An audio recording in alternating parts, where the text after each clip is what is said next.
Hola compañeros, yo soy de la Escuela Cooperativa Anexa a la Normal del grupo segundo 3. Yo vengo a hablarles sobre la cultura hebrea, sus grandes aportamientos que dio a la literatura y sus grandes aportamientos que dejó en la humanidad y sus características sobresalientes de aquella cultura.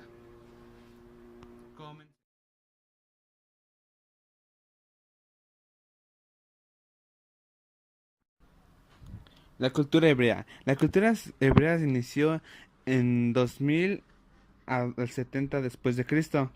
Se inicia con la llegada de los primeros pobladores a la orilla del río Jordán y se extiende hasta la destrucción de Jerusalén por el emperador Tito. Etapas de la cultura hebrea. Los patriarcas.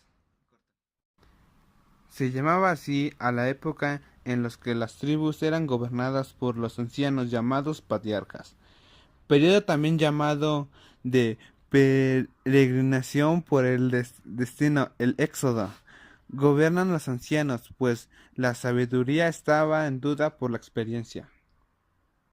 Los jueces.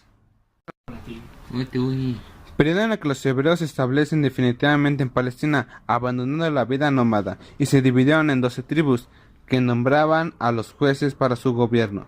En ese segundo periodo de la historia hebrea, este pueblo lucha por el aficionamiento en la tierra prometida, donde habrían asentarse definitivamente. Los jueces más célebres fueron Geodén, Yesef, Sansón y Samuel.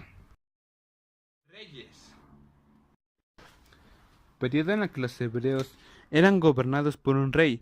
Surgió la necesidad de unificarse y defenderse contra sus enemigos, los filisteos, en la costa y de los nómades del desierto. La religión de los hebreos se divide en varias cosas. El decálogo. Sus festividades fueron la fiesta de Pascua y el día de Pentecostés. Un aporte literario muy grande de la cultura hebrea fue la Biblia, con el Antiguo y el Nuevo Testamento. Esta Biblia hebrea, manuscrita con vocalización completa y acentuación y texto manuscrito, fue producida en España alrededor de 1300. Está ilustrada y decorada en color plata y oro. Los libros de esta Biblia están dispuestos en el orden convencional, que más adelante adoptarán las ediciones hebreas impresas. La diferencia es que Cerealistas produce a las lamentaciones, el manuscrito que se escribió en el pergamino, en escritura cuadrada zafir. Tiene 3 columnas por la página y 35 renglones por columna.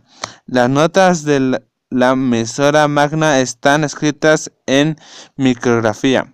La Masora hace referencia a la colección de notas críticas y complicaron entre el siglo VII y el siglo X. Los escribas y escritos judíos conocidos como los mesoretas, y quien se aceptó como una autoridad reguladora para la transmisión escrita y vocalizada de la Biblia hebrea.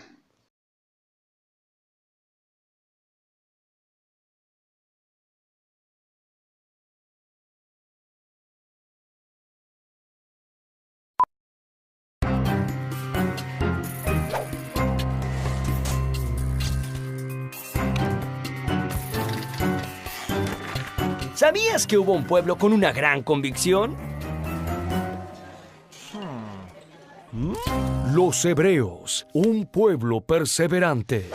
Muchos pueblos han sabido destacarse a lo largo de la historia, pero la mayoría de ellos, por más fuertes y poderosos que fueran, más tarde o más temprano terminaron desapareciendo o mezclándose con otros pueblos. Seguramente recordarán que en la antigüedad hubo invasiones, conquistas y destrucción de ciudades.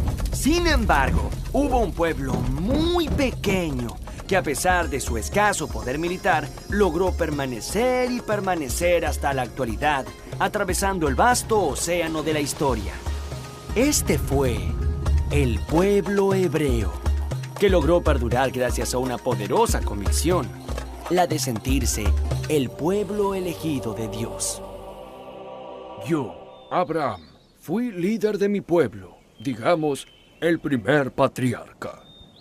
Un patriarca era un jefe de la familia, pero también era la cabeza religiosa y la persona que imponía las leyes.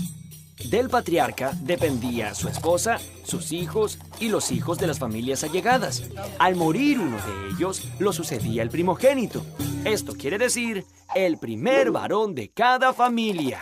El primogénito de Abraham fue Isaac, y el de Isaac, Jacobo, que se hizo famoso porque tuvo 12 hijos, y cada uno de ellos fue patriarca en su tribu. Estas fueron las 12 tribus originarias del pueblo de Israel, el pueblo que sigue las enseñanzas y la palabra de Dios.